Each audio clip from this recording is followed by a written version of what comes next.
जय शिवराय भावांनो. तर आज श्री दुर्गामाता दौडचा 4था दिवस होता. तर आज आमच्या गावामध्ये महादौड होती. मग सगळ्यांनी हात जोडून शिवप्रतिष्ठा म्हटले. तिथून आम्ही रामलिंग मंदिरला गेलो. तर तुम्ही आमची व्हिडिओ कुठून बघता कमेंट करून नक्की सांगा. तसंच हा व्हिडिओ शेवटपर्यंत नक्की बघा आणि तुमच्या मित्रांना शेअर करून आपल्या पेजला फॉलो पण नक्की करा.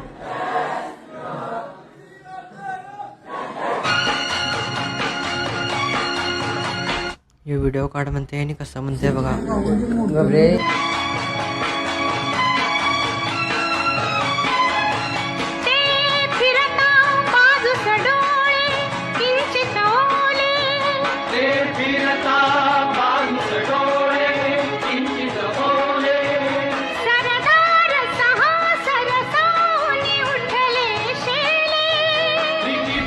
मग आम्ही हळवद गल्लीला आलो. तिथं आमच्या गल्लीच्या मंडळींनी नाश्त्याची सोय केलेली. ओढला